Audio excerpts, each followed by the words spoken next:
Today's video is specifically going to help you with problems that are dealing with domain, range, and function. This particular video is going to help you with assignment number 3 out of our Delta Math homework that's been assigned. So let's, before we proceed, go over the definition of a function. Here's the formal definition. Definition of a function is a relation from a set of inputs to a set of possible outputs where each input is assigned to exactly one output. We usually consider our inputs the domain or the independent variable and our outputs as our range. All those words are used interchangeably. So what we're going to do is look at an example and kind of practice using the definition of function. So here I'm giving you a set A, which has the values 7, 3, and -4 in it, and set B that has -3, -1, 6, and -2. And the elements in set A are being mapped out to set B. We have to justify whether or not the mapping represents a function, yes or no, okay? So justify whether or not the mapping shown represents a function. Well, based on our definition of function, every element in our input set has to be matched with exactly one element in our output. So every element here has to be matched with one element over here in set B. Well, if you look at element 7, is element 7 being matched with exactly one element in B? Well, 7 is being matched to -3 and is being matched with -2. So right off the bat, that element is going to cause our mapping to be not that represents a function. Otherwise, if 7 had worked, look at 3 and -4. 3 is assigned to only one element, and -4 is also assigned only to one element. Another way to visualize this is in table form. So let's draw it out in table form. If I created a T-chart where the elements of set A would be considered my X values and the elements in set B are considered my Y values. Well, the elements in set A were 7, a 3, and a -4. But here's the thing. 7 was assigned to be a -3 and a -2. So when I want to write 7 in my T-chart, I would say 7 is a -3, but I have to come down here at the bottom possibly to create another row because 7 was also assigned a -2 as a Y variable. The 3 was assigned to the -2, so I can do that, and the 4 was assigned to the -1. Here, this is failing to be a function because the 7 was assigned to 2 different Y variables. Okay, so in conclusion, we would say no. Let's see if I can write it down here. No, not a function.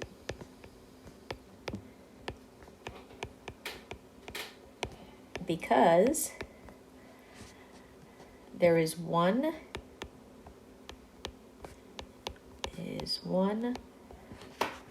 number in set A where there are multiple mappings to set B, which in our case are considered the output values. Okay, and specifically, the number that caused everything to fail was the X value of 7. So let's try that with another example. Here's another example. Here's another mapping Set A has the numbers 9, 8, 7, and -3. And set B has the values -2, 4, and 4. For those of you that are more comfortable with the T-chart, let's do the same thing all over again. The set A elements will be our X, and the set B elements will be our Y values, so domain and range. The 9 was assigned a 4 for its Y. Any more numbers assigned? There were only that one. Let's go to 8. The 8 was assigned only a -2. So far, it seems like we're working towards a function. How about 7? The 7 was only assigned a -2. We're good to go. And the -3 was only assigned a -4. So in this case, notice there are no repetitions in our x's. So we are good to go. It is a function.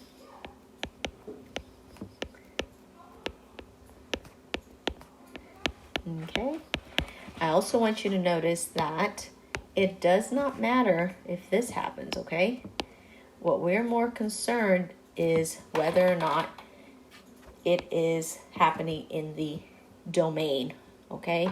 So if I go back to the previous one, right here, notice the 7 repeated, but that's in the input values. We do not want that to happen, okay? That makes us very sad. That is not a function.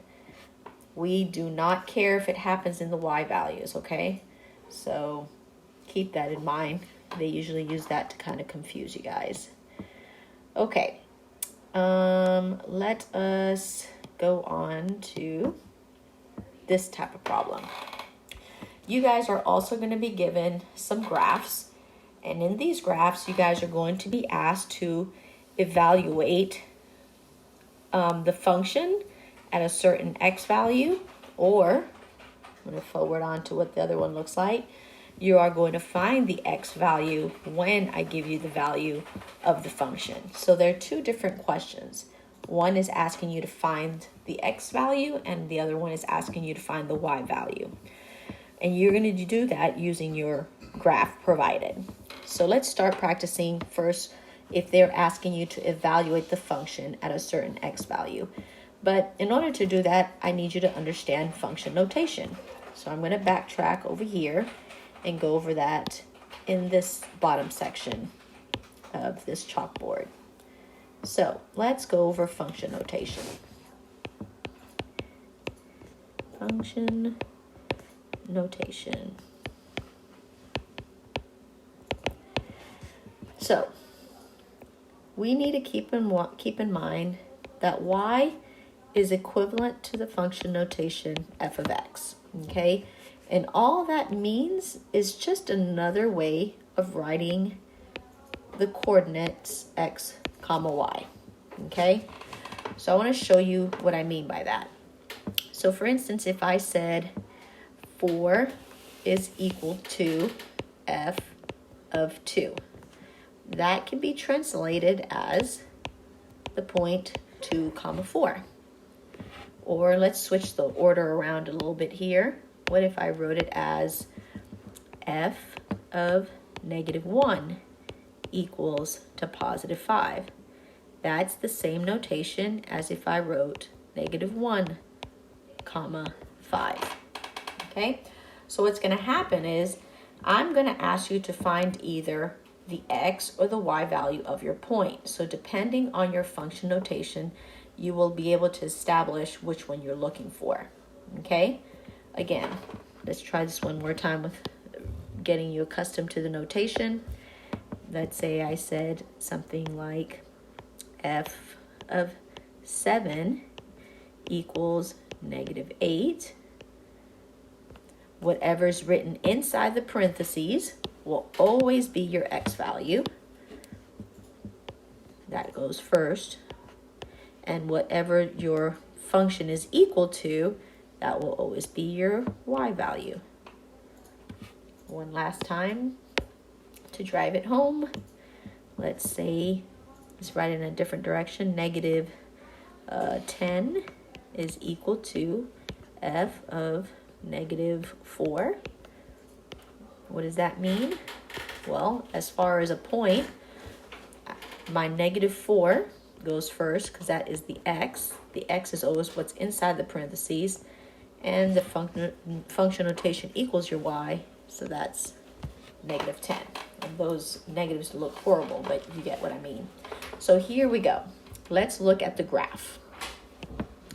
Here I'm asking you to evaluate f of 1 equals question mark, okay?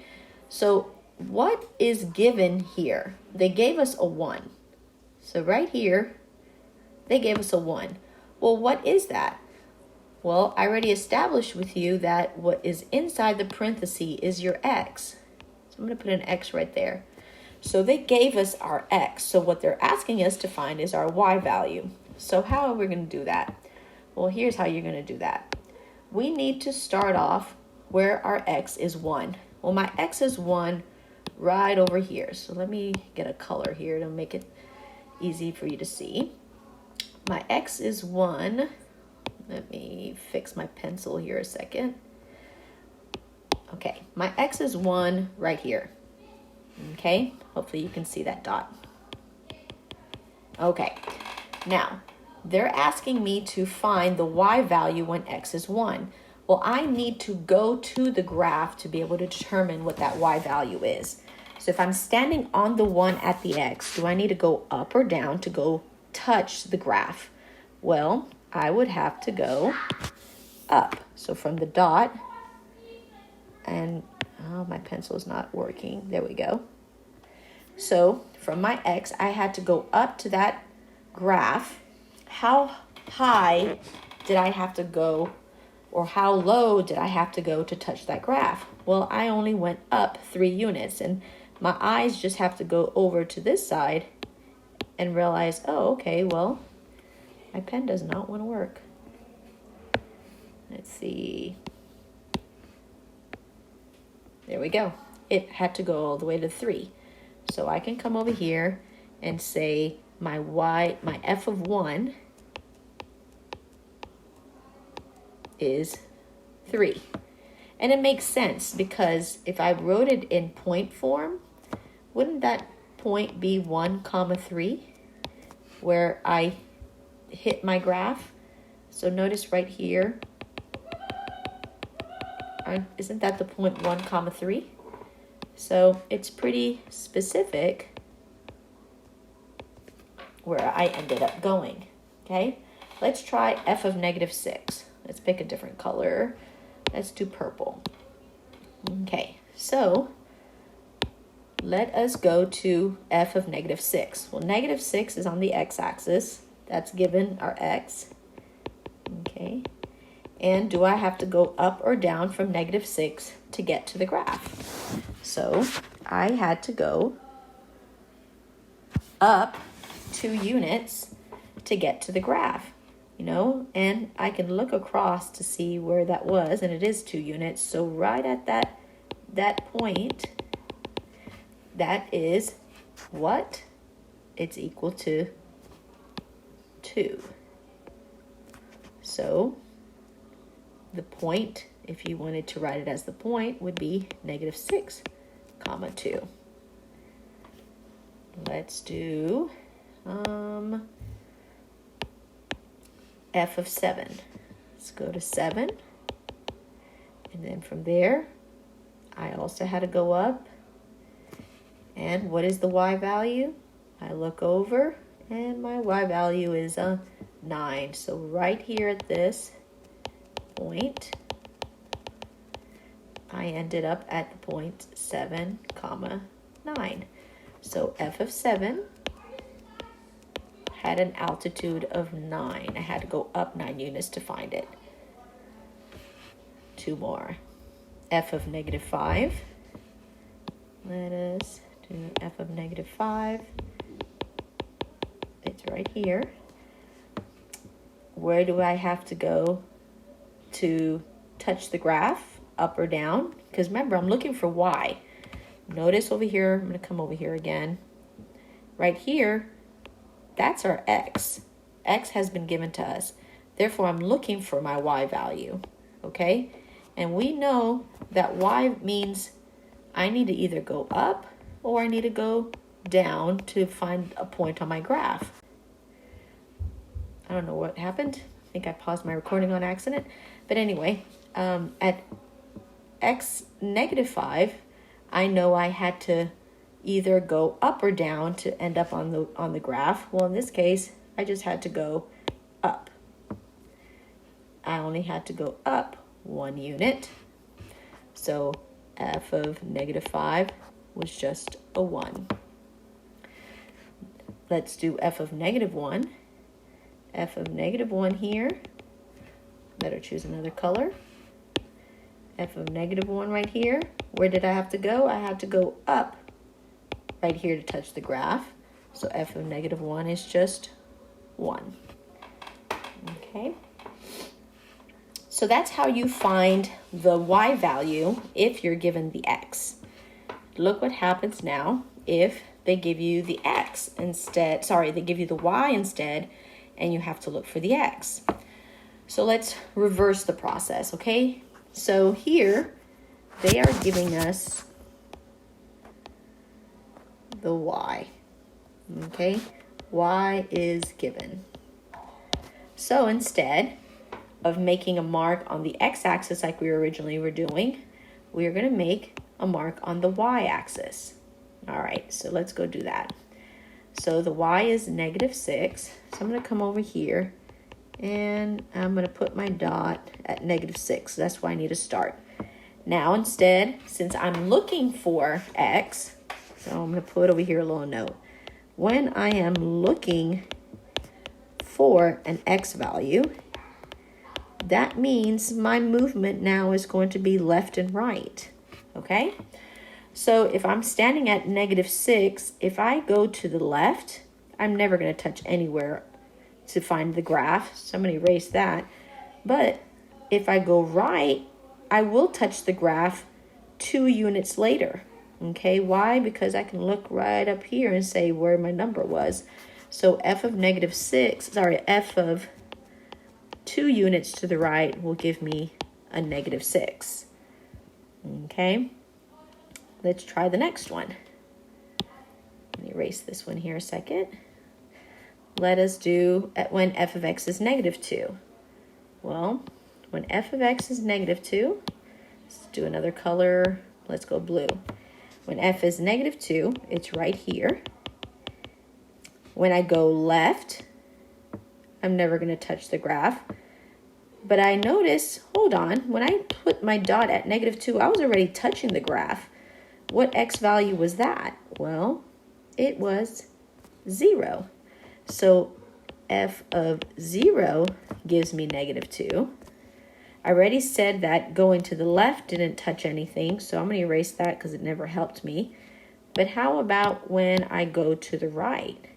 Well, when I go to the right, I will touch the graph right here again, and that is an x value of 4.